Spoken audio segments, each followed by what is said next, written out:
بسم الله الرحمن الرحيم إن الحمد لله نحمده ونستعينه ونستغفره ونعوذ بالله من شرور أنفسنا وسيئات أعمالنا من يهده الله فلا مضل له ومن يضلله فلا هادي له أشهد أن لا إله إلا الله وحده لا شريك له وأشهد أن محمدا عبده ورسوله أوصيكم وإياي أولا بتقوى الله فقد فاز المتقون كما قال الله تعالى في القرآن الكريم بعد أعوذ بالله من الشيطان الرجيم يا أيها الذين آمنوا اتقوا الله حق تقاته ولا تموتن إلا وأنتم مسلمون وقال الله أيضا يا أيها الناس اتقوا ربكم الذي خلقكم من نفس واحدة وخلق منها زوجها وبث منهما رجالا كثيرا ونساء واتقوا الله الذي تساءلون به وأرحام إن الله كان عليكم رقيبا يا أيها الذين آمنوا اتقوا الله وقولوا قولا سديدا يصلح لكم أعمالكم ويغفر لكم ذنوبكم ومن يطع الله ورسوله فقد فاز فوزا عظيما أما بعد فإن خير الكلام كلام الله وأحسن هدي محمد صلى الله عليه وآله وصحبه وسلم وشر الأمور محدثاتها وكل محدثة بدعة وكل بدعة ضلالة وكل ضلالة في النار. السلام عليكم ورحمة الله وبركاته. Alhamdulillah to all the brothers and sisters, we continue our class with the morning zikr. Bismillahirrahmanirrahim. Alhamdulillahi Rabbil Alameen.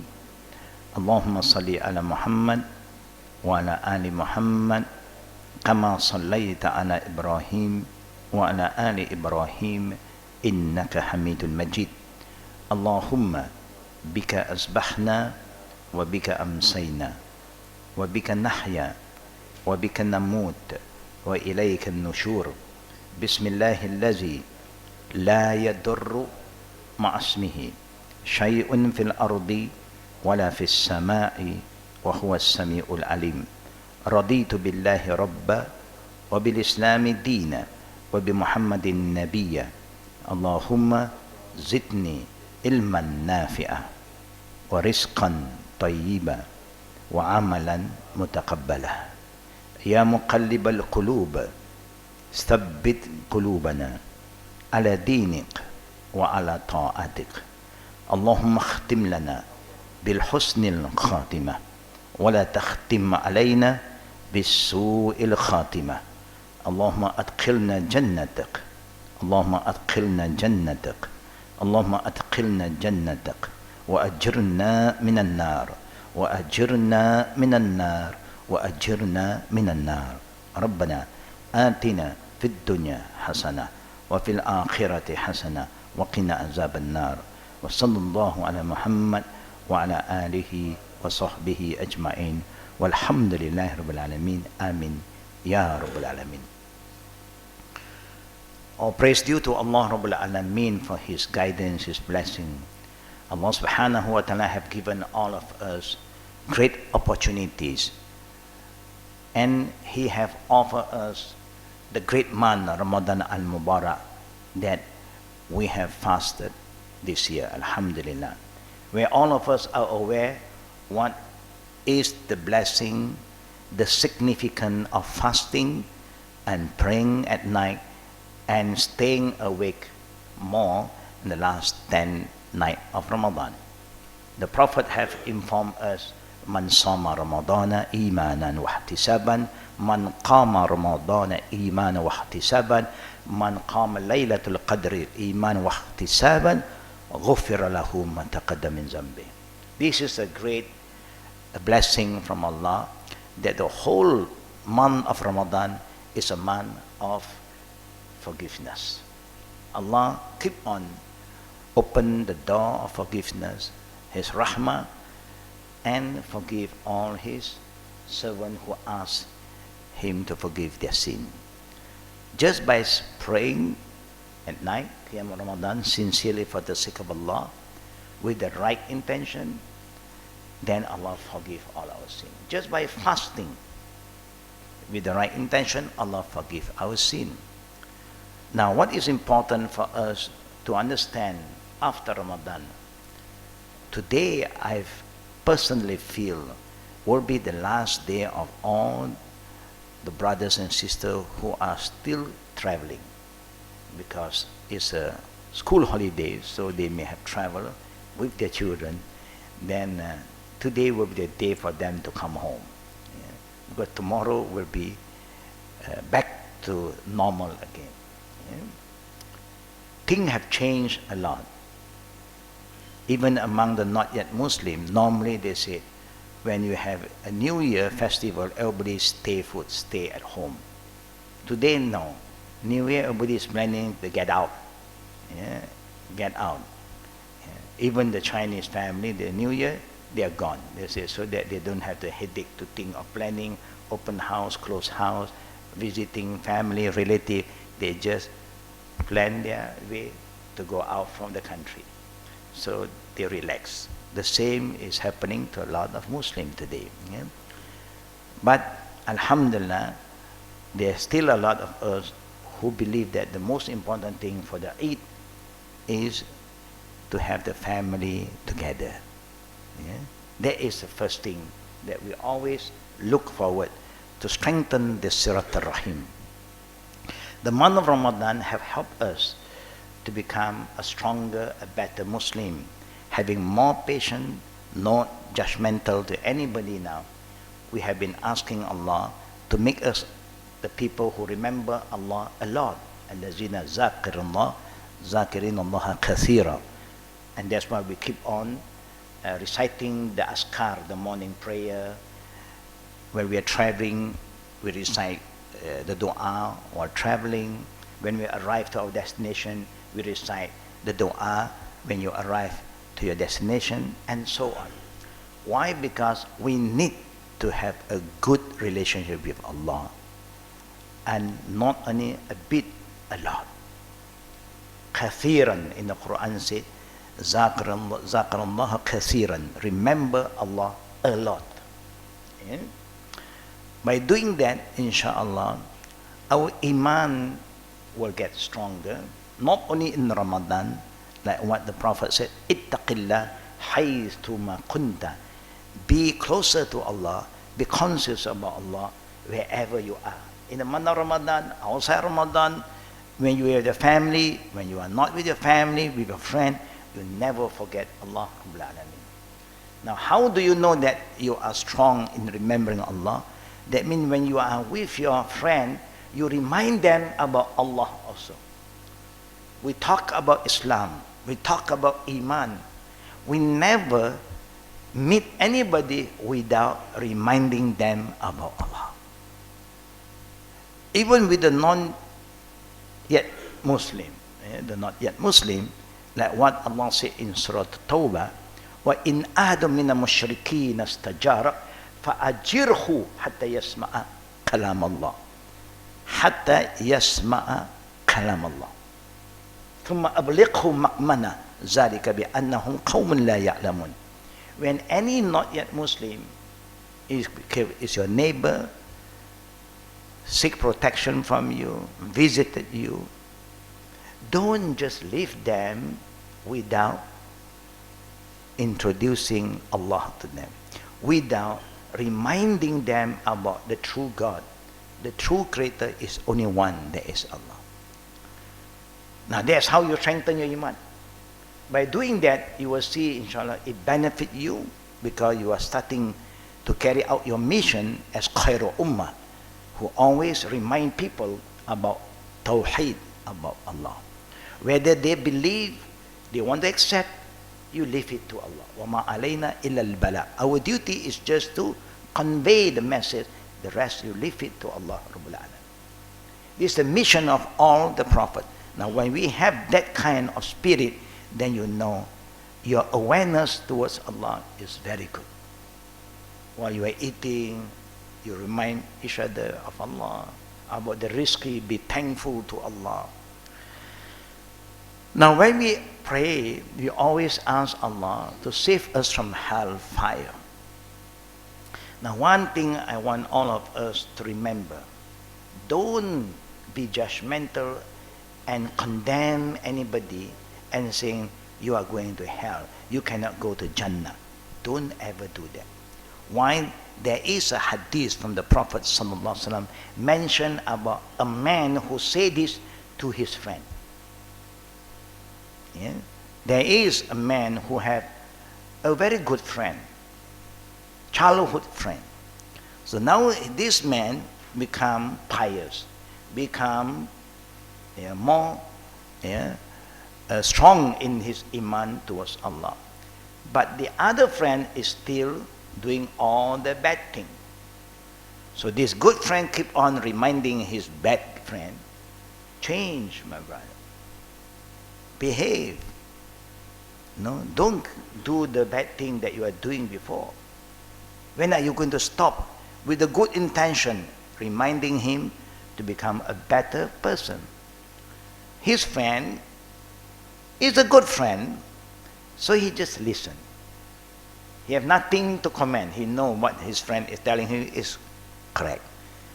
He know what he's doing is bad. But he keep quiet. So the person who gave him advice thought that he is listening and he is going to change. After some time, they met again, and then he found him the same. Nothing changed in him. So he reminded him again. When are you going to change? And he said, yeah, I have the intention, but I don't know when. So he prayed for him and left him. After some time, they met again, and then he still never changed. Now, after a few times of advising, this good friend get very, very upset. He said, you are so stubborn. You are so, I would say that you just don't, you are so heedless. God will not forgive you. You are going to go to hell. Who said to his good friend? Now, the story that the Prophet ﷺ is sharing with us, in the Day of Judgment, now Day of Judgment do not happen to any one of us yet, but Allah have given the Prophet the knowledge about what is going to happen in the Day of Judgment. Allah will call this good man. He said, who give you the right to say, I will not forgive him? Who give you the right that I will not forgive him and he will go to hellfire? You cannot use my name to judge on anybody without my authority, without Allah's permission. Allah did not give us any permission to do that. The dua from Prophet Abraham is very unique. He said, Allah, you are the creator. Example, you give guidance to whom you please. But those who refuse to accept and still commit sin, we believe that you are the Lord of all of them, and you will be very merciful to them. Even the bad guys say, they are bad, but still they are your creation. You will be very merciful and forgiving to them. Of course, it's up to Allah to forgive anybody He likes. So the Prophet ﷺ is telling us that no one have the right to condemn anybody. You do what you have to do, and then you pray and have patience. So if anybody dare to say you go to hell, you don't have to tell them you go to hell. No need. You just be patient and istighfar a lot. How bad a person today, I don't think they want to go to hell. They always have hope. No, I still want to go to paradise. Even I'm a bad guy, but I still have hope that I will go to paradise. This kind of feeling is very important. For those who are still traveling, we pray, may Allah give them a safe journey back home. And for those who are home, we hope that inshallah we remember all the good teaching, reminder that we have shared with you in the full month of Ramadan. Now, whether you still remember it fully or not, it is something that everybody have to follow up by themselves. Meaning, if you don't remember, when you see us, just ask us and reconfirm again.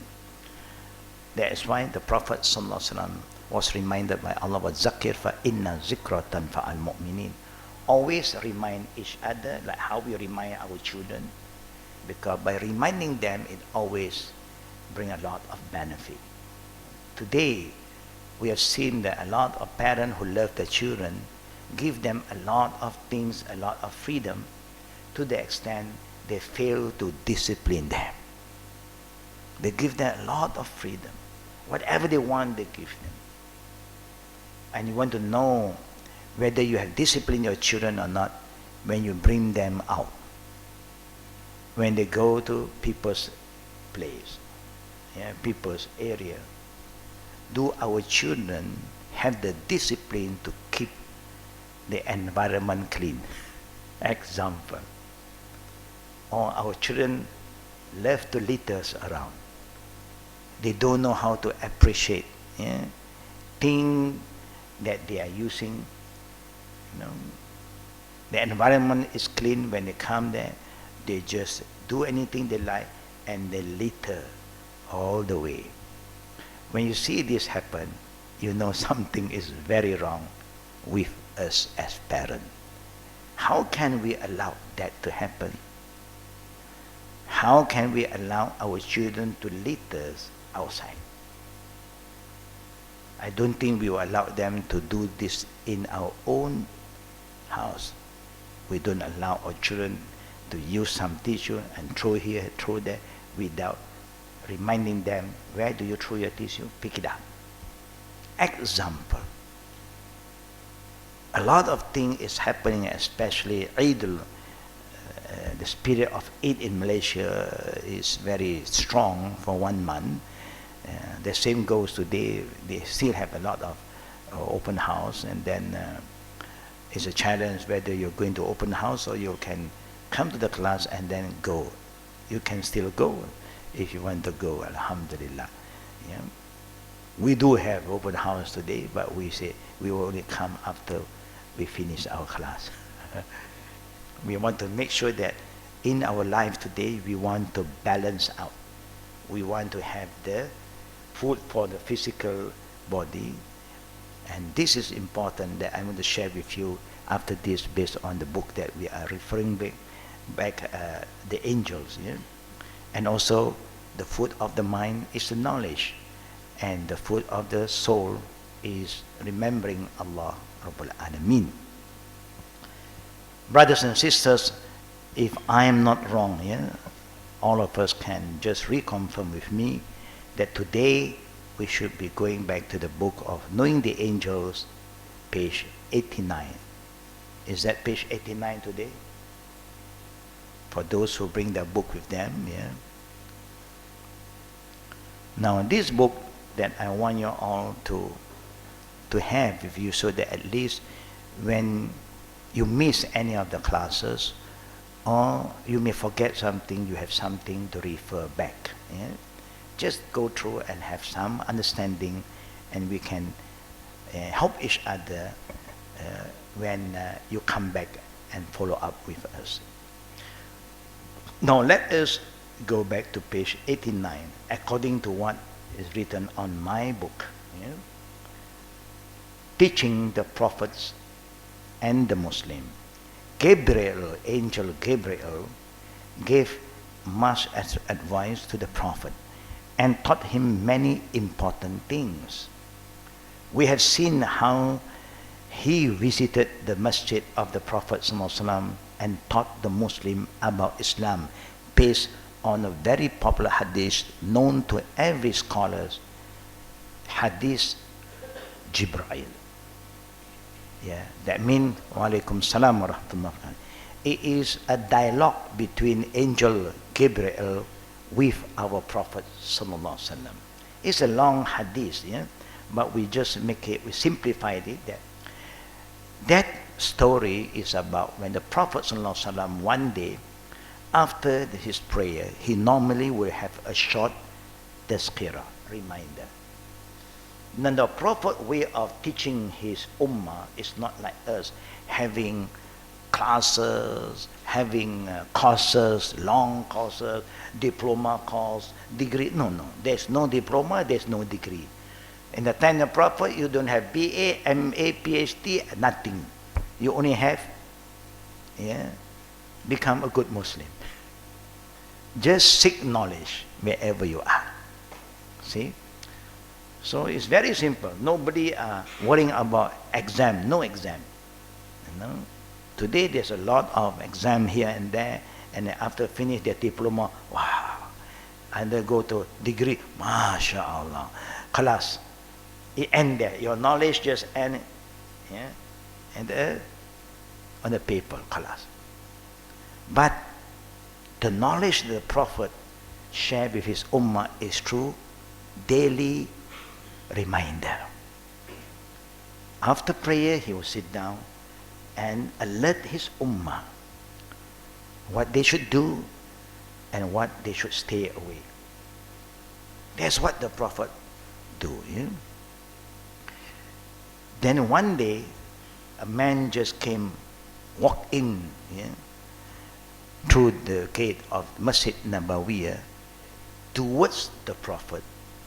But then he can't get closer to the Prophet because the Sahaba is just sitting around there listening to the reminder of Prophet Muhammad ﷺ. Then he offered a salam, part of the adab when you enter. Before you sit, you see they're Muslim, you give salam. And then he seek permission direct from the Prophet. Can I come closer to you? By right, if you don't seek permission, you cannot just jump, cross, everybody know. Latecomer, you stay behind. It's like the saf. If you are late, you don't say, oh, no, I have a saf, been booked for me. No. There is no booking saf in Islam. If people want to allow you to come, it is their right. It's just like when you're driving, but this one is the fast lane. You are coming out from the smaller lane. If the one don't give you the right, they have the right not to entertain. For you have to have a lot of patience and ask them for permission. If they allow you, alhamdulillah. You cannot get angry. Oh, this Malaysian driver show no mercy, No, because you are at the wrong lane. You are coming out. As there's no traffic light, you use your common sense until somebody allow you. Alhamdulillah, they don't allow you, just have patience. So he seek permission. The Prophet instruct some of the companion to give way. They give, but not everybody. So he moved the one portion, he can't move anymore. Then he asked again, can I come closer? And then the Prophet command again, the other group gave way again, until he stand in front of the Prophet and he sit in front of the Prophet. Now his two knees is touching the knee of the Prophet, knee to knee. And he put two of his hands on the thigh of the Prophet ﷺ. And that's where he start to teach the Prophet indirectly, teaching all of us. How? By asking. Allahu alaikum salam wa rahmatullah. By asking the Prophet about Islam, Iman, and Ihsan. Sometimes when somebody is asking you a question, it never means that the person have no knowledge. And this is very important for scholars to understand. Somebody asks you sometimes, it's not that they do not know. The intention of asking is the one to teach the others. So when somebody asks you, and if you know that this person have been asking again and again, But you must remember, the way he asked your baby, it's not because he don't know. It's just he wants somebody who is new here to know. He know that he have a friend here who is new in the class. For him to tell him is not easy, so he just asks you for you to reconfirm everything again. The same goes to this man asked Prophet Muhammad, question, tell me what is Islam? Tell me what is Iman? Tell me what is Ihsan? So the Prophet have to explain one by one. And each time when the Prophet answered him, he said, Sadaqta.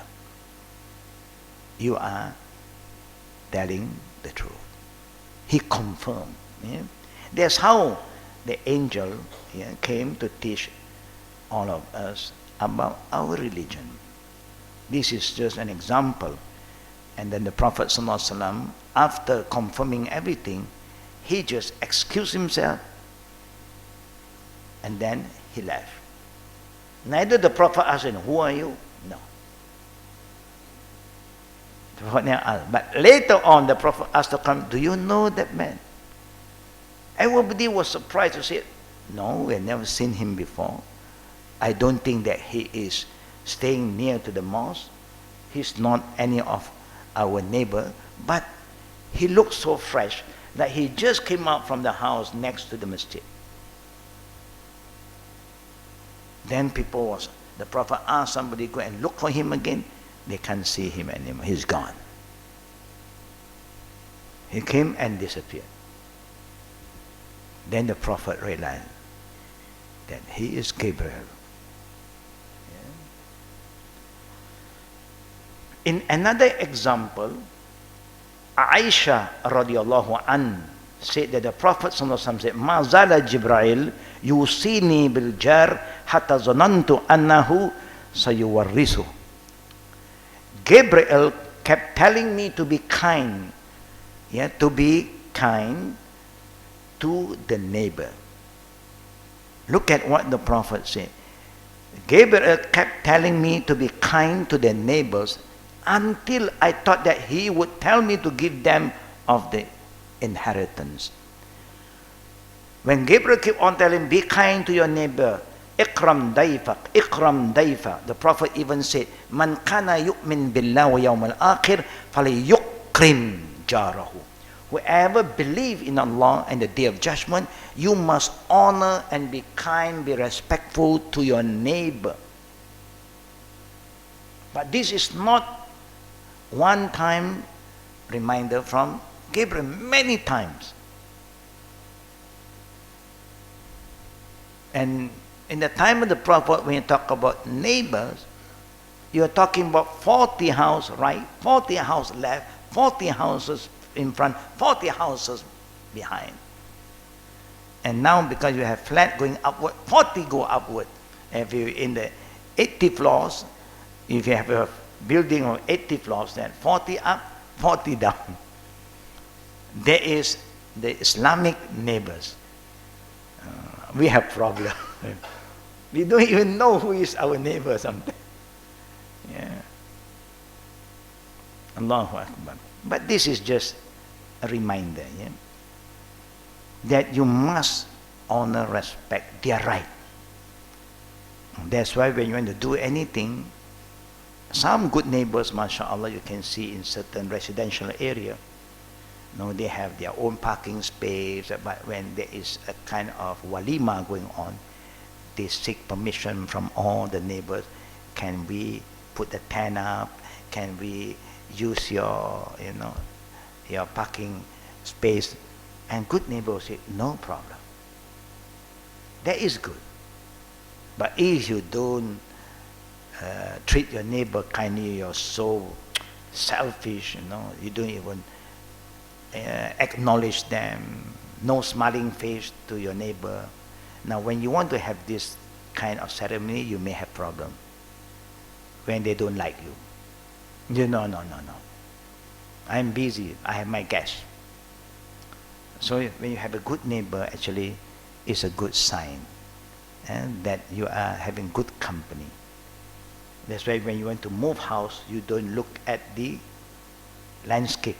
The landscape can be very beautiful, but if your neighbor is a messy person, I don't think you like to be their neighbor. So you must look at the environment of the neighbors. Do you have good neighbors? Are they friendly neighbors? Or they are noisy people? In Japan, you can see all your neighbors are very respectful. When you are at home, they will speak but very low volume, because their house is not a heavy concrete. Your word can penetrate through the wall, and their wall inside their house is just paper. So when they have Asian neighbor, they have problem.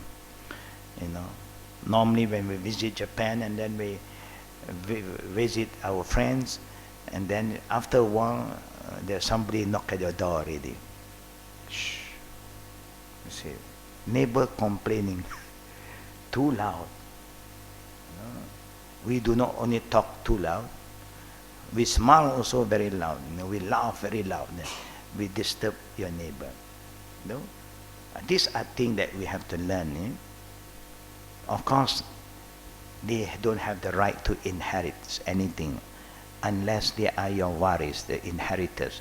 But the way the Prophet is explaining to us that Gabriel sometime will come and remind us and teach us how to behave, how to treat your neighbors.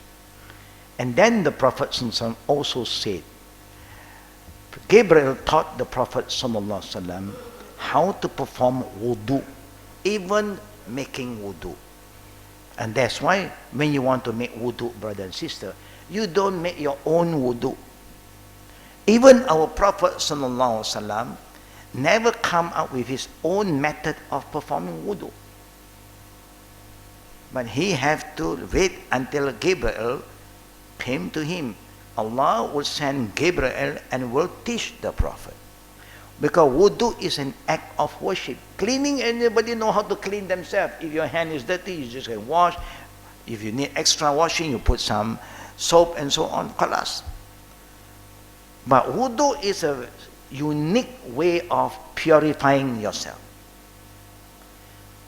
That's why somebody said, by just washing some part of your body, why not we just take a bath? We wash the whole body. Now, taking a bath is taking a bath. It's not wudu. Wudu, you have manner. You start with Bismillah. You start with the right. You start washing your hand, and then your mouth, and then your nose, and so on. Some people say, I'll just jump into the swimming pool. Khalas. Bismillah. In and out. I have all my body washed already. No. There is no wudu. There is swimming. Wudu means you have to follow the proper way. The way that the Prophet was taught by Angel Gabriel. Atani Jibra'il fi awli ma uhiya ilay fa'allamuni wudu was salah. In the beginning of my message, Gabriel came to me and taught me how to perform wudu and how to perform salah. Very strange. Until today, a lot of people don't bother to learn the wudu of the Prophet and the prayer of the Prophet.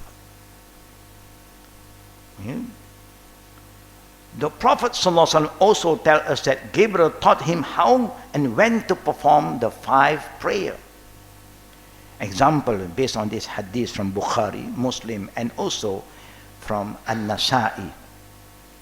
Nazala Jibra'il فأمني فصليت معه ثم صليت معه ثم صليت معه ثم صليت معه ثم صليت معه.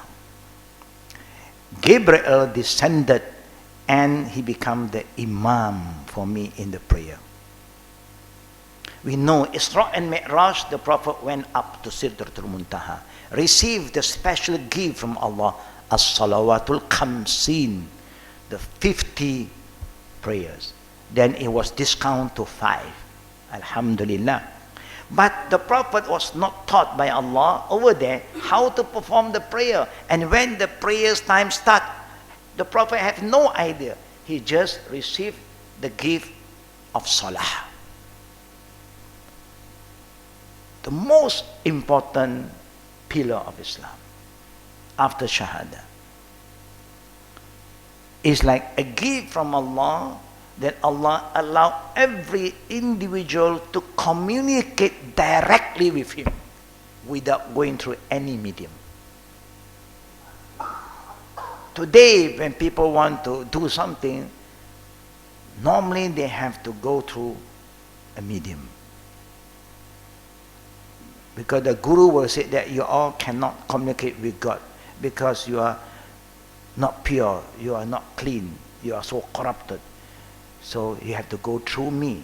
Take me as a wasila.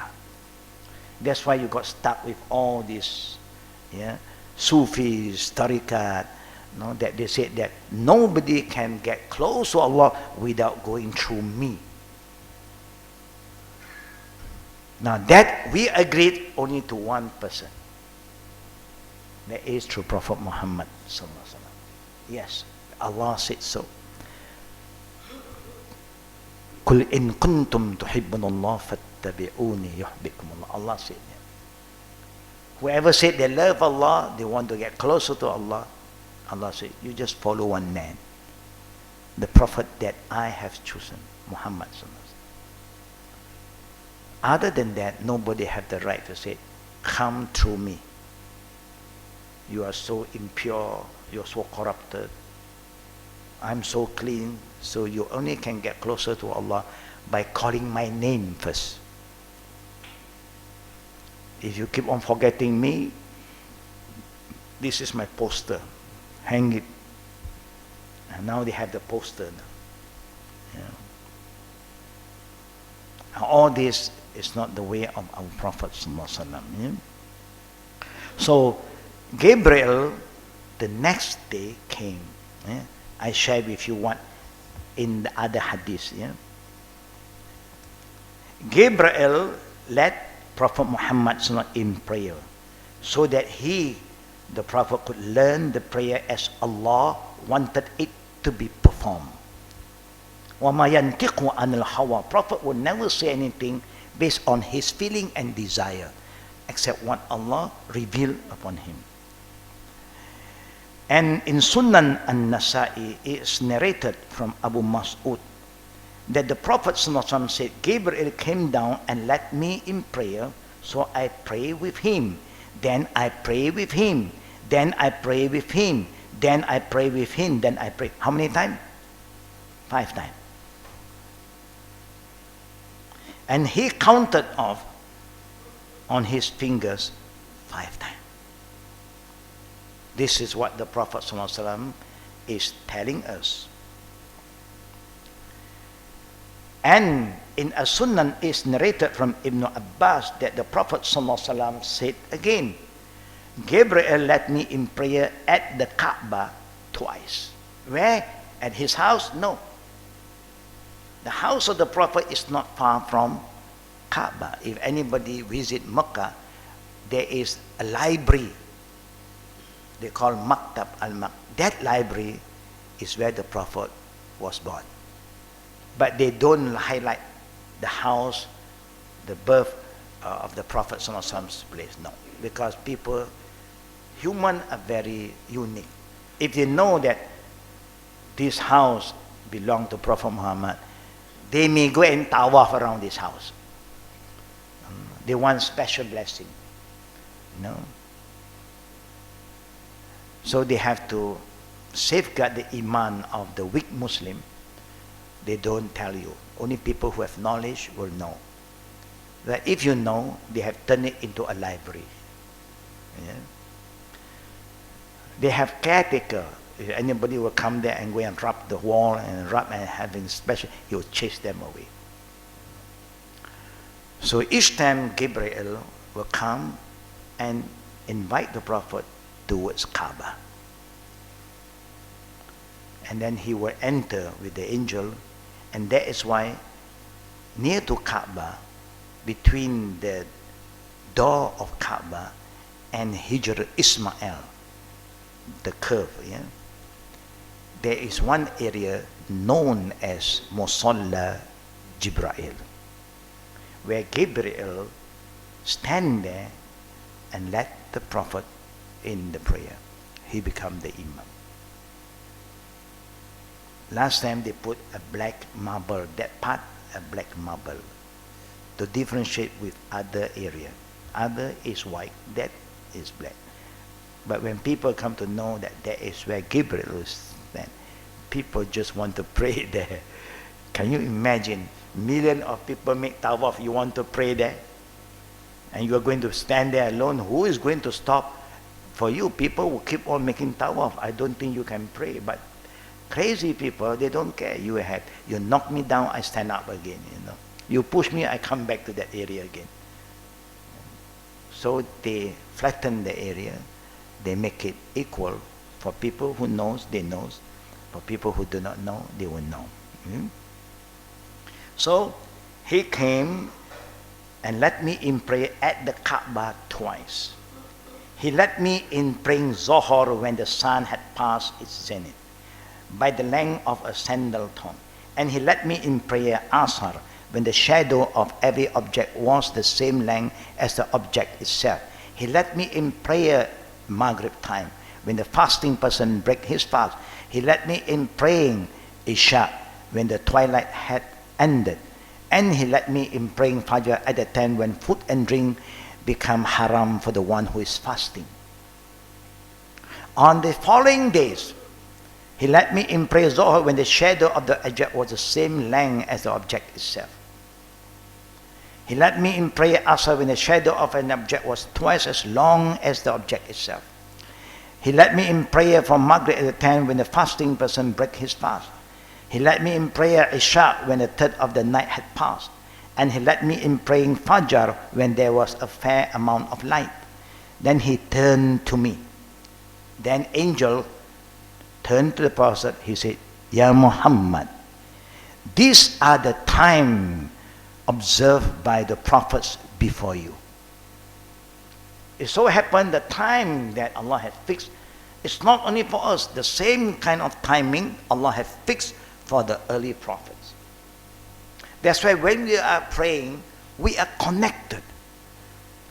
And that's why each time when you perform your prayer, brother and sister, you cannot end your prayer without performing salawat. And the salawat will link you to Prophet Muhammad, his family, like how it linked you to Prophet Abraham and all the other prophets. Just to remind us about our connection is far to until Prophet Abraham. Now, then Allah also mentioned, Inna salata kanat alal mu'minina kitaban mawquta. Indeed, the prayer time was fixed by Allah for those who believe. And that's why, brother and sister, it is so important when we want to pray, when we want to make wudu, you must know the way Angel Gabriel taught the Prophet. And that's why Osman ibn Affan, are very observant. When the Prophet was making his wudu, he looked at the way the Prophet performed the wudu intensively. Then after that, he will perform the wudu in front of the Prophet. And when the Prophet is silent, means confirm that Osman is performing his wudu the way the Prophet performed it, the way Angel Gabriel taught the Prophet. And that's why when coming to wudu, when people ask Osman, why do you take your wudu in this manner? He said, I saw the Prophet perform the wudu in this manner, and that's why I am doing it. Ra'aytu Rasulullah does this. And then it become an act of worship. Until today, we feel very sad. 1,400 years ago, a lot of Muslims don't bother how to make wudu according to the Prophet. Still they are so confused. I want to follow Hanafi wudu. I want to take wudu according to Shafi'i wudu. What kind of saying is that? Is there Islam Hanafi, Islam Shafi? There's no Islam Hanafi. Hanafi is a great scholar, but he never come with his own Islam. He never make up his own way of worshipping. All of the great scholars say, follow Allah and the Prophet. Follow Allah and the Prophet. None of them say, follow me. No. But we are confused. Oh yes, they are following the Sunnah, but we are Shafi'i. What are they talking about? They themselves are so confused. And who make them confused is their teacher. Sometimes the worst thing is so-called scholars. He make the public become so ignorant. How can we say that? Yeah, they are following the Sunnah, but we follow Shafi'i. That means you are saying that Shafi'i have his own version of Islam. It's a great fitna to all these great imam. Very strange. The Prophet has been taught by Angel Gabriel how to make wudu, and we was shown by the Prophet to the companion, and the companion passed down to the other companions until today. The hadith is clear, but the way we perform wudu, we don't care. There is wudu. Now, the perfection of salah rely on the perfection of wudu. When your wudu is not perfect, it's not complete, then you have problem with your prayer. And that's why we have problem. You want to know why a lot of Muslims who perform prayer 5 times a day, and until today they do not know that there is a hadith that the Prophet commands us, Sallu kama ra'aytumuni usalli. We don't even memorize this hadith. A very important command from the Prophet. When you want to perform your prayer, perform it the way you have seen me perform my prayer. Because the Prophet never come up with his own movement. You know, today there are a lot of people talking about practicing yoga.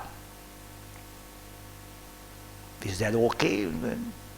Can we practice yoga? Scholars have given us a lot of reminder. If you understand,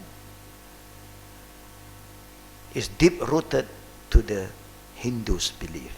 The ancient Indian have their own way to communicate with their Brahma, Vishnu, and they have their posture by sitting down like a lotus. Yeah. You stand and you're breathing.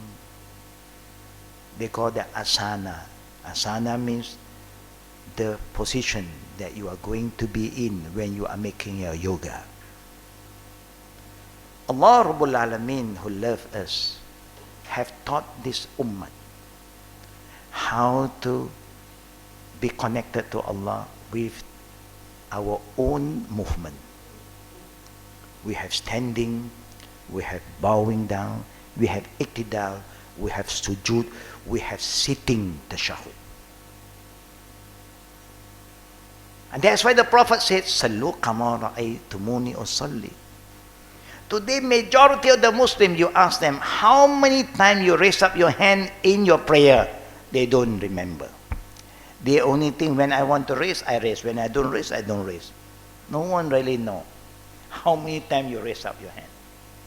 In the month of Ramadan, I try to remind a lot of our brothers and sisters. I hope they still remember. Yeah. But sometimes the people who pray beside me, I think they don't remember. Yeah. Because they don't follow. Now, to be a good follower is not difficult if we do not know. Suddenly you are standing beside a good teacher who are very particular with the sunnah of the Prophet. And he is performing prayer beside you. You can sense the movement. You don't even follow. That's why people say you have eye but you are blind. A lot of things happen. Yeah. It's just like here we have a lot of sign. Yeah. Use this door, female exit on. But people have eye, but they are blind. What Allah said is so true. Lahum a'yunun la yubsiruna biha. I give them the eye, but they don't look around. We just pull anything you want to pull. So you may spoil. You may destroy something because you are not careful.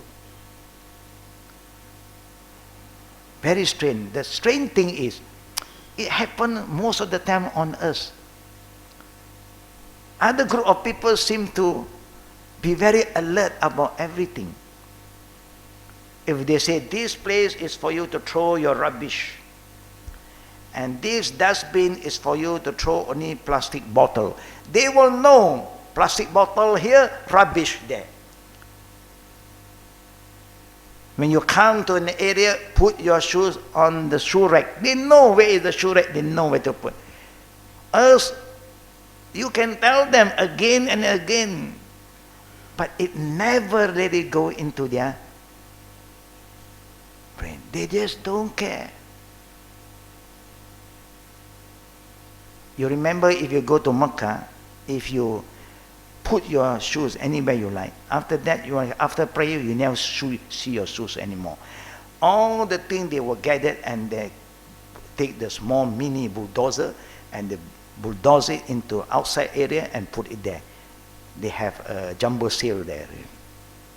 Of course, there's no sale going on. You want to look for your slipper, your sandal, you go out. At that time, you only... it is up to you now to recognize your own slipper.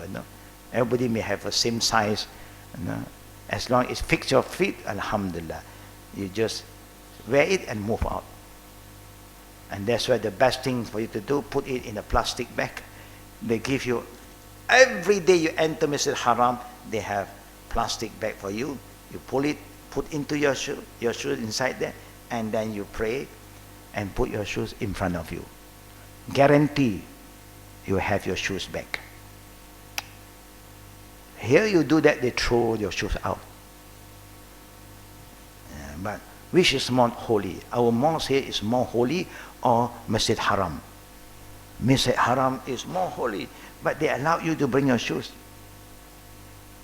Just an example. We have no discipline. We don't bother at all.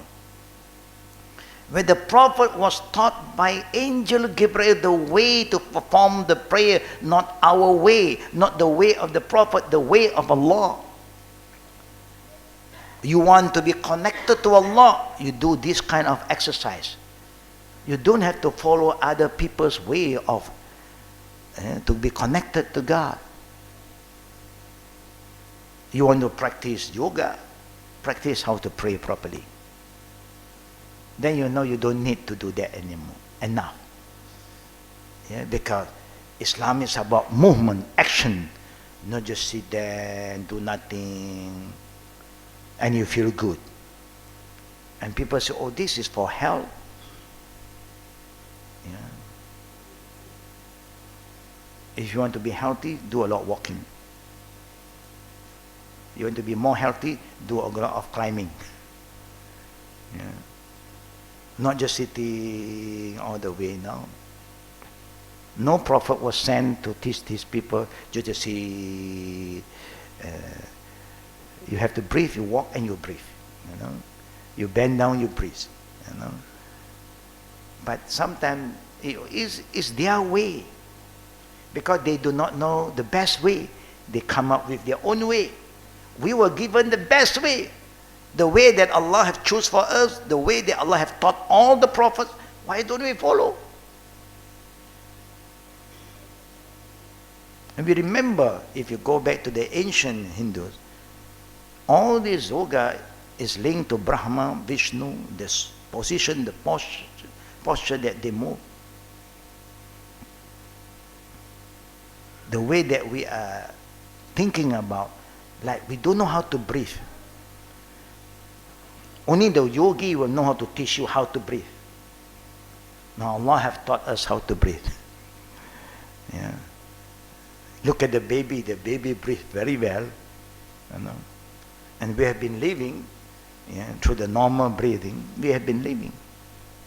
Only they don't have the proper guidance, so they come up with their own movement, their own posture. We were given by Allah, but we don't follow. The worst thing, we just don't follow. We just don't care.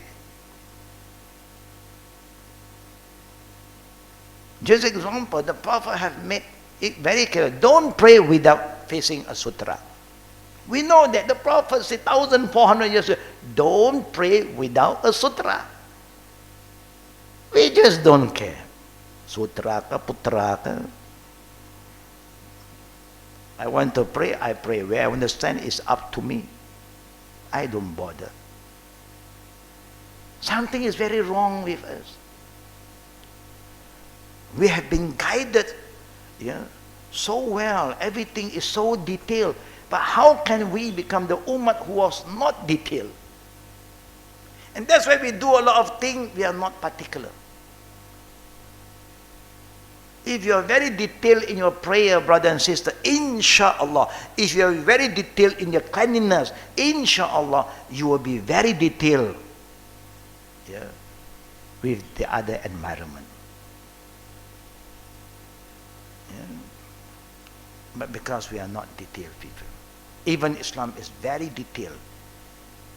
What to do, what to say. When you make ruku', how to make ruku' is been shown to us. What to recite in ruku' is been taught to us. But still, we just don't bother. There is our downfall actually. And the not yet Muslim, they pick up the detail in Islam. They know Islam is beautiful, but they don't use the religion. They don't name that this is Islam, but they pick up the good value that exists in our religion. Very detailed. And they act upon it, they become the best. If we have been practicing it, we are always ahead of them. But we fail to do that.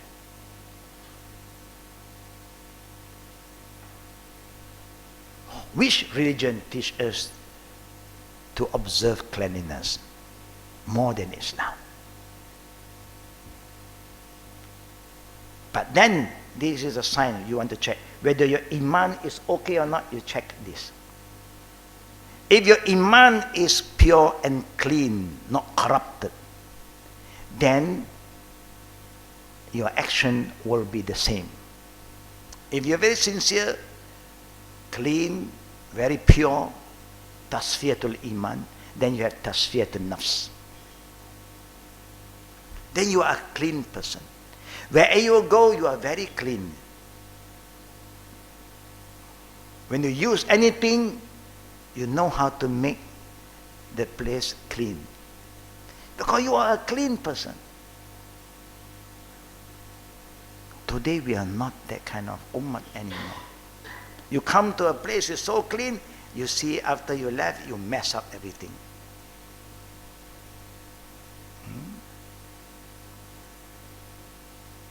You go into the toilet is dry, you come out 3/4 wet. Never mind, you left to wet the toilet, and then you mop it again. No, I'm not going to mop, that's not my work. Mopping is not my job. No. You are the one who wet it, you make sure that you dry it, if possible. But we don't do that. We don't do that. You can mess up everything, and you pretend it's not yours. And people, the worst thing you ask, who does it? Nobody admit. That is the worst part. Nobody want to say it is their doing. Something is very wrong. It's because of this. You pray 5 times a day. If you are very particular with your wudu, you are very particular with your prayer, you will be very disciplined after that. Because you do this almost every day. How can you say, I don't know? Something you do every day, and not only once in a week, every day and 5 times, you cannot forget. But we fail to implement this good value. Praying, we don't care about sutra. Following the imam, you don't care about the adab. The Prophet has said, don't say Amin before the imam. You Amin according to your time. The Prophet said, don't move before the imam. Allahu Akbar.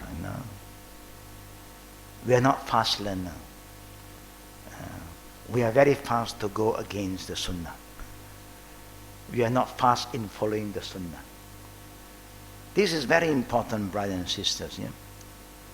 This is something I'd like to share with all of you about when the Prophet ﷺ told us about prayer and wudu. And that's why we Muslims are so blessed by right. There's only one way to perform our prayer. But sometimes the Prophet may show you different movement.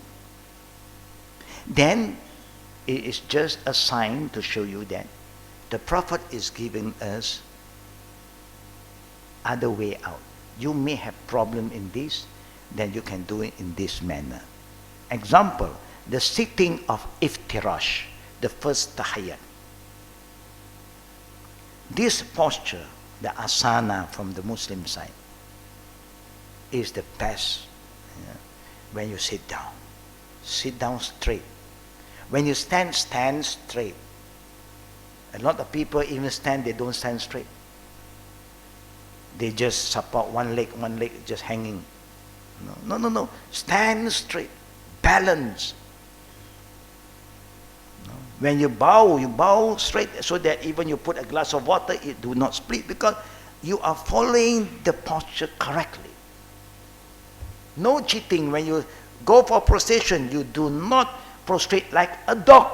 You prostrate like a human. All this movement is so detailed. How to put pressure on the knee, how to put pressure on the forehead so that the blood flow will move, and then with tuma'nina. Stop. Don't rush. So that you let the blood to flow nicely. Brothers and sisters, just for example, you hardly bend down. Suddenly you force yourself to bend down. How do you feel? How do you feel? Do you feel giddy? Yeah, sometimes you feel giddy. Even when you want to wake up from bed, you do not just open your eye and push yourself up. Move over. Give some time, because your blood pressure when you're lying down is different. You push yourself body up, sit for a while. Now, if you do everything according to the Islamic principle, tuma'nina, this is called tuma'nina. Slowly, no rush. Stop, move again. Stop, move again. Then you see, you give time for the system, the blood inside your body to move properly. You don't rush. And that's why sometimes you see when you are not careful in your movement, you feel giddy. You feel like you are falling because you are not careful with your movement. I have a very old friend that was in the 70s. I live in the masjid. He also on and off come and stay in the same masjid overnight there. But he have one unique character, not one, two. First, he trained himself not to smile. He said, because the Quran said, if you know what is waiting for you in Akhirah, you will not smile, or you smile very little, but you will cry a lot. So he trained himself not to smile. But since we know that he's training not to smile, then we don't bother. For people who don't know him, wow, garang. Huh? He's always very angry. You know. So when prayer time for Fajr, we always wake each other up. If he wake up early, he wake me up. If I wake up early, we wake him up. But then somebody may also come and help us and wake. But when people wake him up, touch his body, the first thing he'll do, he gives signal. So people thought, okay, now he is awake now. But still he don't move. People say, people who have no patience, try to wake him, and he double angry now. I have given a signal, I'm awake. But because I need time to move. He moved his body aside, and slowly he put some pressure on his hand, push his body. It's not awake, you didn't stand up, you sit first. Relax a bit. And slowly then he stretch a bit, let the cat do some stretching. And then he pushed himself up slowly. Now he seems to know what he's doing. Alhamdulillah. Later on when we look at the hadith of the Prophet, the adab, that is how the Prophet wants us to move slowly. Don't rush. Anything can happen to us, brother and sister. Especially when you age. Allahumma gfir lahu warhamhu, we have brothers. The father-in-law of our Jama'ah passed away. Of course, Qadarullah, last Friday. They came and visit the grandchildren. And that morning they are going home. Then they got a stroke again and they passed away. Just happened like that. It's a shock for everybody. Alhamdulillah, they call us. And Alhamdulillah, we were there to participate in the prayer, for Jummah prayer in Putra Jaya Mosque. Then they want us to do the final ritual on the graveyard. Alhamdulillah. But of course this is Allah Qadar, but we just want to remind ourselves about the tuma'nina, the manners in anything you do.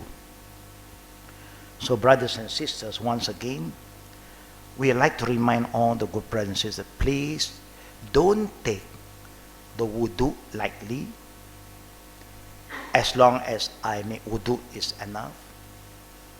And don't ever perform your prayer without learning the way the Prophet have taught us. Do that, inshallah. Because it's very, very important. Why? Because Allah commands us to follow the Prophet, number one. Number two, Prophet himself commands us, Sallu kama ra'aytumuni usalli. You may not be aware about a lot of things, but we organize every month a Salat class. If those who have participate, Alhamdulillah, but you may forget again, it's good to participate again. Then you will polish up yourself and you remember the movement. And if you still are not clear, you have to ask. That's how you learn. I wouldn't know whether you all have the right understanding if you don't ask me. When I'm teaching, you have 20, 30, 100 people around, I don't know. How many percent you all understand the message? I don't know. But I will know better when you approach. Ustaz, is this how the Prophet wants us to do? Then if I'm aware, I will just remind you and share it with you. And that's why the companion, they are good students. They are the best people. That the Prophet said, Khairun nas qarni, the best people, the people who live in my time, is because they are good learner. And they ask. And then whatever they do, the Prophet was there to observe, to confirm it. Here today, we don't have anybody who is helping us to confirm our movement.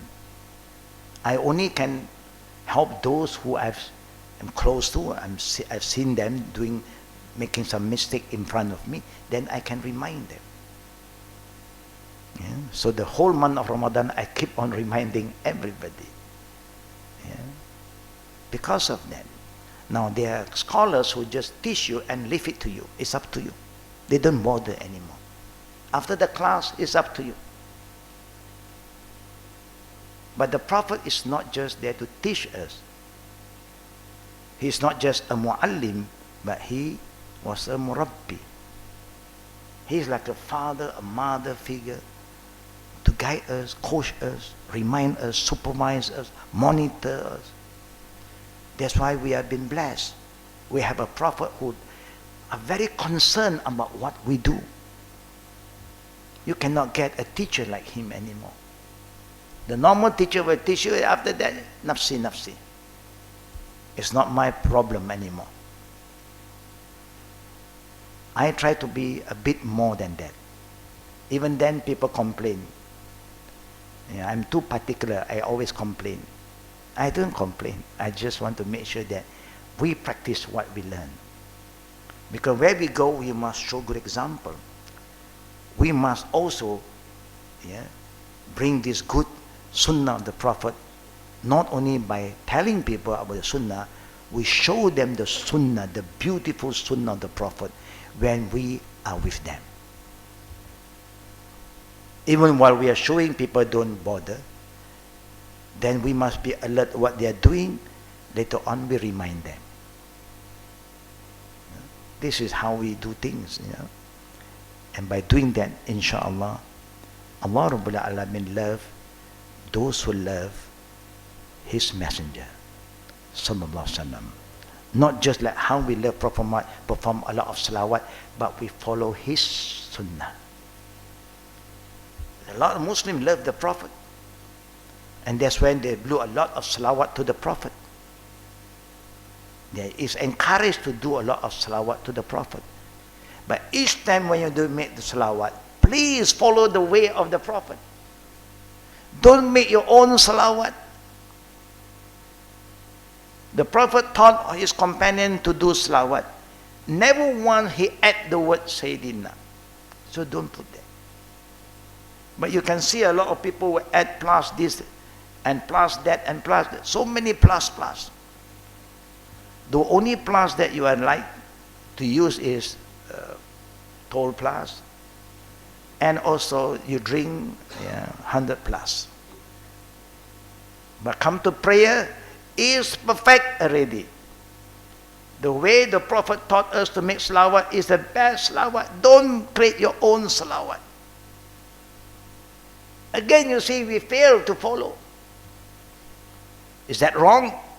No, don't ask, is that wrong?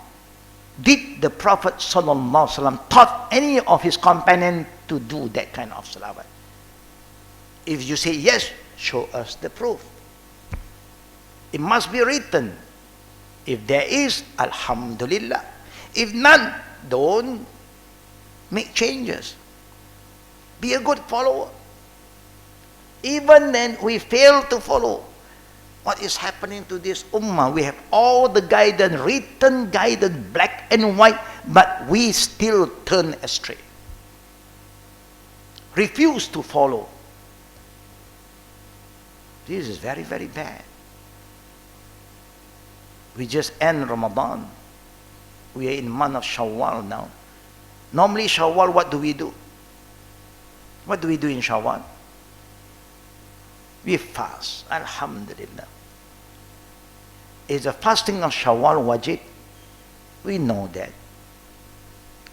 The sunnah fast for a woman, you cannot fast without the permission from your husband. Remember that if you have a husband. You can remind him, you want to fast, no? Do we like to fast together? If he said, no, I'm not going to fast. But even the fast, you can proceed. Alhamdulillah. If your fast said, no, I'm not going to fast, you better don't fast. Then, you don't fast. Adab. Islam is about adab. Among the wajibat and the sunnah, which one will come first? The wajib. Adab, this is basic adab. Until today, the ummah is so confused. Islam, Shawwal, you have a lot of discussion about Shawwal. On Twitter, on YouTube, scholars say this, scholars say that, so many scholars. Please, adab. Which one comes first? Why do you burden yourself? Oh, but I have intention. Even you have intention, which one comes first? Good intention is not enough. When you owe Allah something, you have to pay back its wajib. And Allah never burden you with you others.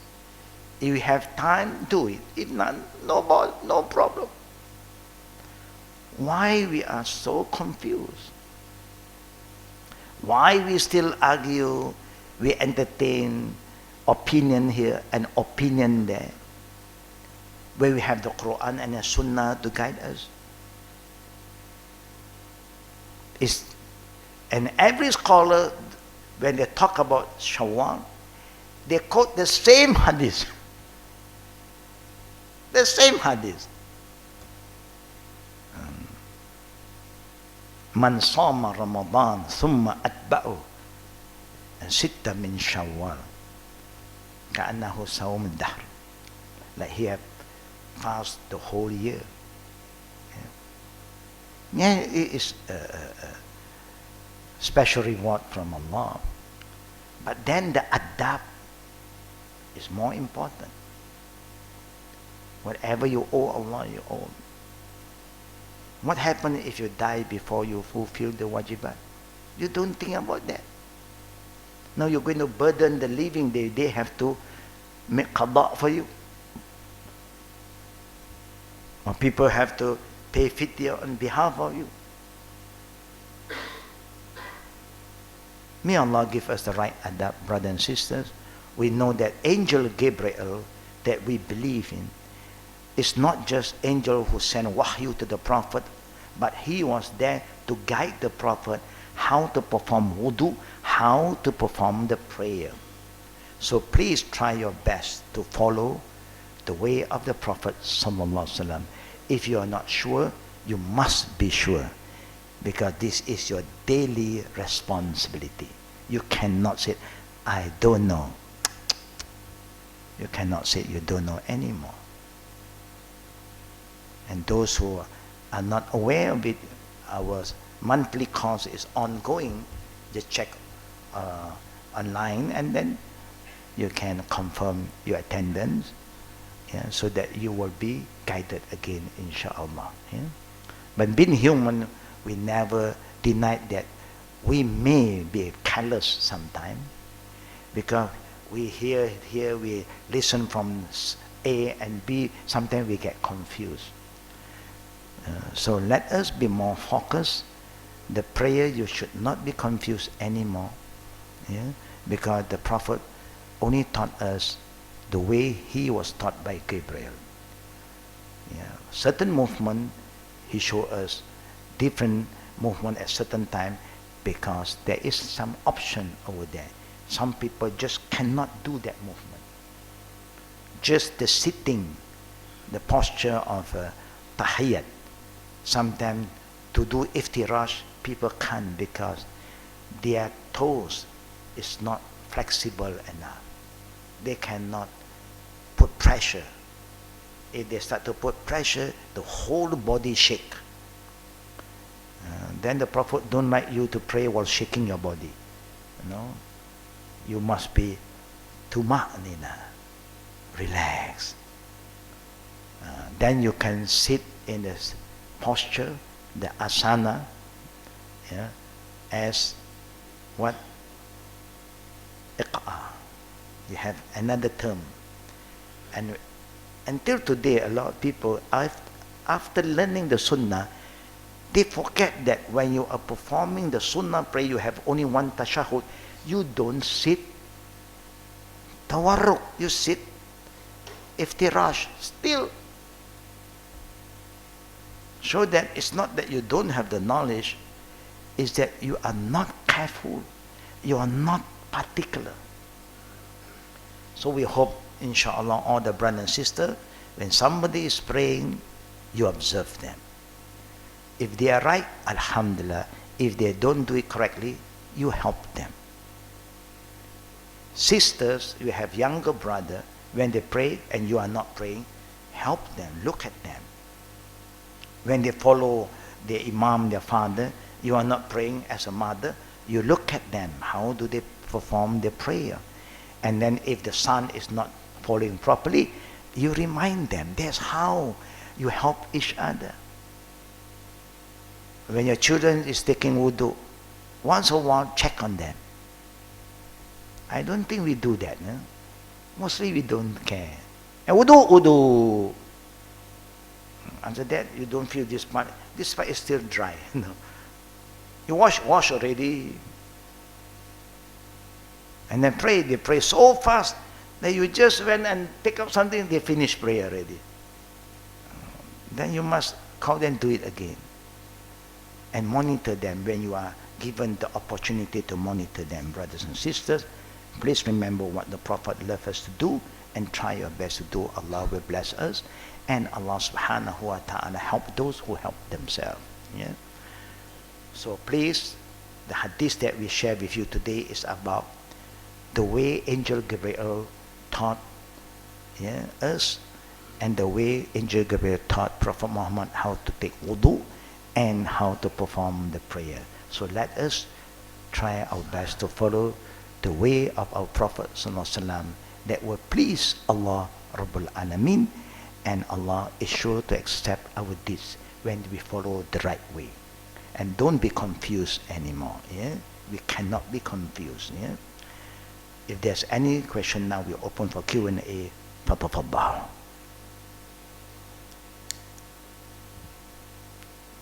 Faddal, there's a brother there. Assalamualaikum warahmatullahi wabarakatuh. Waalaikumsalam warahmatullahi wabarakatuh. Alhamdulillah. Based on your said, Sallu kama ra'aytumuni usolli. Which means if we want to bring salat and wudu, we must follow the way of Prophet Muhammad sallallahu alaihi wasallam. Because Allah said from Al-Quran, chapter 17, verse 36, Allah said, "Wala taqfu ma laysa laka bihi ilm. Inna sam'a wal basara wal fuada kullu ulaika kana anha mas'ula." And don't do things without the knowledge. Indeed, the hearing, the sight, and the heart. All about those will be questioned. Can you show to us how Rasulullah sallallahu alaihi wasallam salat and wudu? Can you show to? Can you show? I think we have been conducting courses about how to pray the wudu, monthly for years. For me to show you now, I don't think is the right time. But I believe the questioner also have been exposed to it. But I always encourage people to attend our course. That we have a day course. How to perform wudu, and we have video presentation too, so that people are aware of it. We have a lot of CDs here in English and in Bahasa that we can just purchase it and then go through it by ourselves slowly, and think that you are not sure, you can come back to us again. Good question from the brother. But like I said, there are things that we have to have a special day to focus on all these things. But in practice, if anybody want to learn very fast, example, if I'm praying Sunnah and you can see me perform prayer, it's good for you to look at the movement, how we do the movement, and wudu, because I always have my wudu before prayer, so you will never be able to see me perform wudu anymore. So, but other people who have been learning how to take the right wudu, you can see them. Yeah. So inshallah, yeah, there are CDs there, you can purchase it and then go through slowly, inshallah. Yeah. Any other question from the sisters?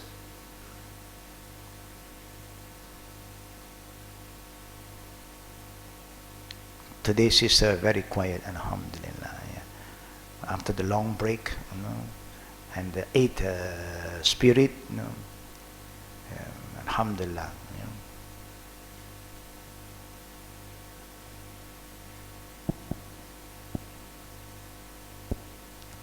Boy.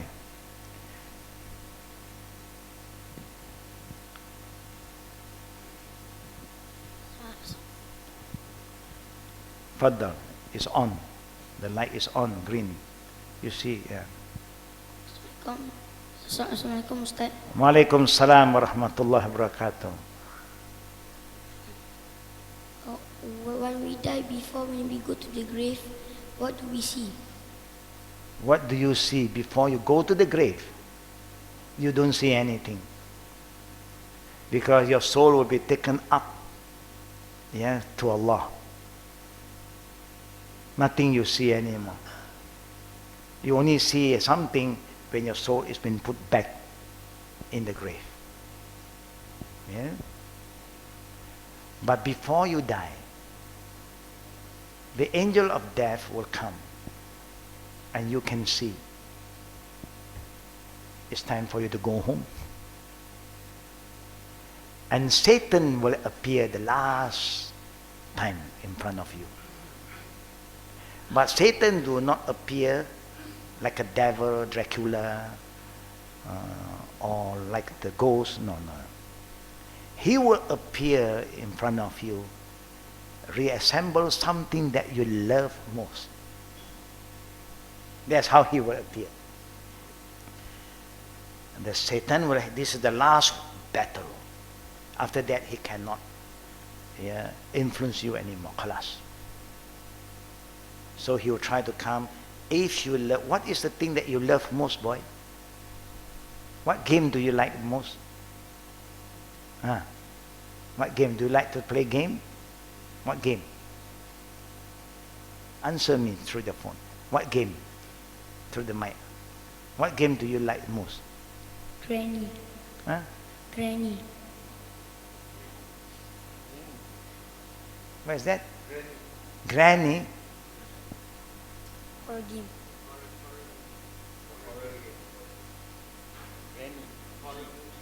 Horror movie game. Wow. What kind of food do you love most? Nasi lemak. Among your family or your friend, who do you love most? Do you love your father, mother, your sister? All of them. And then the shaitan will come with all of them. So that you forget to call Allah.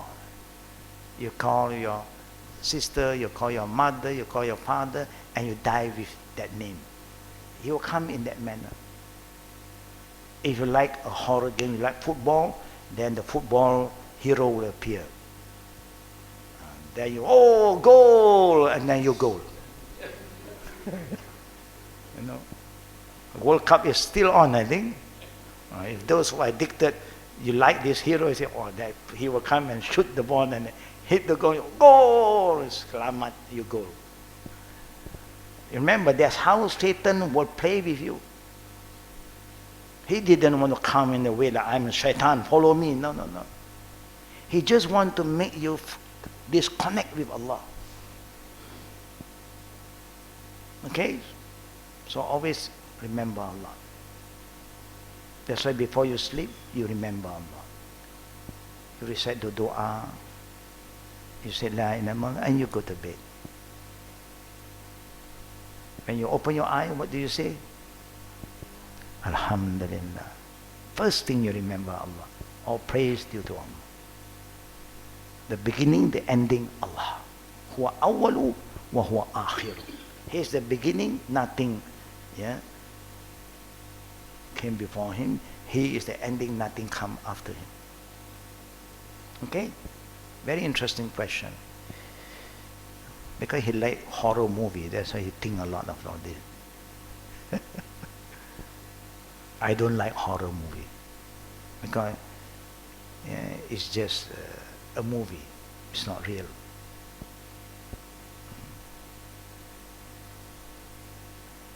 Naam. Any last question from the sisters?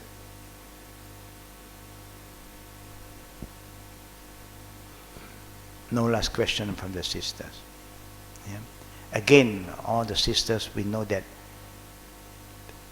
you'll be tested more in the month of Shawwal, because normally you may not able to fast the whole Ramadan, and now Shawwal come in, it's just 1 month, and sometimes people come up with some other opinion. Even outside of Shawwal, you can still fast 6 Shawwal. And this is where we say, when you are not careful, you may follow a lot of opinion. When the Prophet said Shawwal means Shawwal, don't move outside of Shawwal. Shawwal is Shawwal, Ramadan is Ramadan. Yeah? You can make qada in other month, no problem. Yeah? The qada of wajib is wajib. The sunnah, they have nothing to qada. It's a sunnah. Even to make sunnah fast, you don't have an intention in the last night, it's no problem. Say you don't have the intention to fast tomorrow. Suddenly you wake up early in the morning, no breakfast. Is there any breakfast prepared for me? No. I fast now. Your fast will be accepted. For the sunnah one, is very practical. I mean, it's very easier. For the fardu, you have a proper manner. Yeah? So may Allah make it easy for all of us. Don't rush. Do what you can, because Allah have said, "La yukallifu Allahu nafsan illa wus'aha."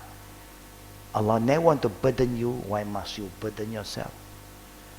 Yeah? So be kind to yourself. You want to try, try. But the only blessing of Shawwal, you don't have to do it immediately after Eid al-Fitr. You can do as long as the month of Shawwal. You can break 2 days, 1 week, up to you. Yeah? So we are very flexible. Yeah? Islam is easy, make it easy for yourself. And may Allah give us the right understanding that we now should be focusing into the way we perform our wudu, whether we follow the sunnah or not, and also the movement of our prayer. Just make sure that we have the knowledge. Yeah? We have books that you can read. We have tried to make it as simple as possible. Yeah. So it's up to us whether we want to follow or not. If there's no other further question, any question? Last question from the brother. Faddal. Pass the mic to the brother here. Assalamu alaikum, Sheikh. Wa alaikum salam wa rahmatullah wa barakatuh. Is it okay to practice yoga as a Muslim? Because as you know, the yoga, they started from the saints in India. And you know, they practice in a way that if you see the temples in India, they have that, all their gods in different positions. So they see these gods in these positions and they practice in the way that they do. So, but it has also some health benefits. So is it okay for a Muslim to practice yoga? That's my question. Islamically, Allah has shown us a way to keep ourselves healthy, physically, mentally, and spiritually. Allah has guided us how to purify yourself, and also how to purify your mind, how to find inner peace, and how to stay connected with Allah. Allah has taught us everything. And Islam is a very perfect religion, very detailed. So we don't follow other ways anymore. People may come up with this theory, that theory. They can come up with any theory they like. We don't follow their way. That's why Islam gives us a very strong reminder, lakum dinukum waliyadin. We know they have their asana. There's so many yoga mudra, matsyasana, raja yoga, so many yoga talking about the standing one, the sitting one, the different movement, different kind of yoga. But we believe that the best movement is the movement that Allah have taught through the Prophet ﷺ. And Islam is not a religion that just teach you to be selfish, be by yourself. And one of the yoga training also is to teach us to be how to be thankful, to be grateful, and to disassociate yourself with the dunya. Yoga before, if you look at the ancient way of practicing yoga, they like to sit. It's like khalwa, khalwa, be by yourself. And then they have their mantra, they have their own recital. Now they don't tell you about that. They say it's a breathing exercise, stretching exercise. No, that is what they are trying to tell. But at the end, if you go deeper and deeper, you see their dressing also have changed so much. The yogi before, they dress very loose, very decent. Today, the yogi, the way they dress is become so sexy, male also sexy, female sexy, But everything have changed. It becomes something very, very commercial today. So, as a Muslim, Allah have said, the way of Allah is the best. Yeah. So if you want to learn how to sit, the sitting of iftirash, tawarruk, all is a good way of sitting. Yeah. If not, you just go for normal sitting. Stretching is good, exercise is good. And that's why we have the ruku', sujud, and all this is also an exercise. Yeah. So, if you ask me, in general, we say Islam have its own way. And we prefer to follow our way. Yeah. But a lot of Muslims, they are very ignorant about many things. They have good intention. They are following the way of other people, yeah, step by step. And later on, maybe arm length by arm length. And where they jump into any hole, we also jump into the same hole. That's why we must be very careful. That's why Allah said, وَلَا تَتَّبِعُوا خُطُوَاتِ الشَّيْطَانِ. See what Allah said? Don't ever follow the footstep of Satan. Slowly he bring you away without you realize. Under different term, different name, we have the best one. As-salah. And we have the best movement. Qiyam, ruku', sujud, and tashahud. But still a lot of people may say, oh no, we have nothing to do with their belief. Yes, if you just want to learn how to breathe, I believe we all know how to breathe. If not, we have died for a long time. Yeah. But the rest is you just have to do some minor exercise here and there to make yourself fit. So find peace with Allah in the way Allah have guided us. The powerful ayah is lakum dinukum waliya. We are not forcing them to follow us. But we must be proud of our own way. Yeah. We don't, I would say that we are not here to represent other people's way. We should represent our own way. Yeah. Even when you want to pray, you see, we have to cover ourselves very decently. So that's how we do. You know, today we have a lot of people are following. Even the Muslim is going in the other direction now. They want to get close to Allah, they dance. They go round and round.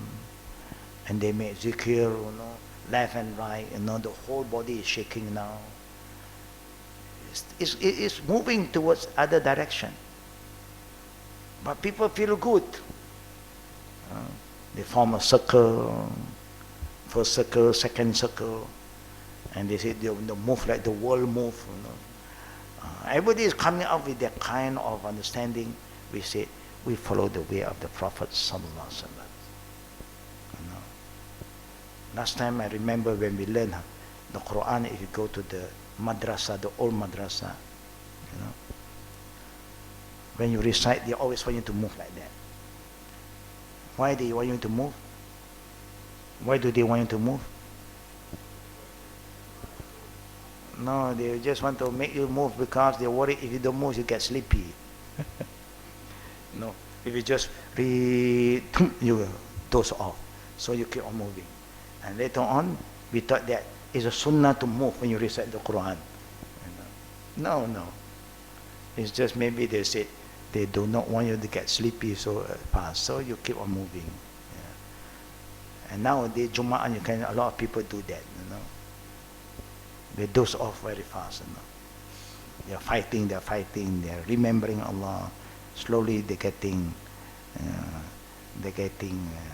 more humble, going down. Normally when this thing happen beside me, I will put my hand on the thigh and give them some small massage, and then they get awake again. Just do that, help the brothers. I don't blame them dozing off. Why? Because most of the imam are not talking to us. They are not giving khutbah. They are just reciting khutbah. The spiritual side is no more there. We don't understand. We don't benefit from the khutbah. May Allah guide us. May Allah forgive us. And may Allah strengthen our iman that we should be proud of our own way. Amin. Ya Rabbil Alamin. Wa bila tawfiqi wa aqri da'wana. Brothers and sisters, I think I have informed all of you in case you have, alhamdulillah, this poster is just 5 ringgit. Anybody want to purchase is outside, 5 ringgit, and it's good for you to hang it inside the room, remind your children, and give to your friend as a gift, and so on. And inshallah, the more we do for the sake of Allah Rabbul Alameen, to help people to remember Allah, we will get Allah's reward. See you next week. Subhanakallahumma bihamdi ashhadu an la ilaha illa anta astaghfiruka wa atubu ilayk. Assalamu alaikum wa rahmatullah wa barakatuh.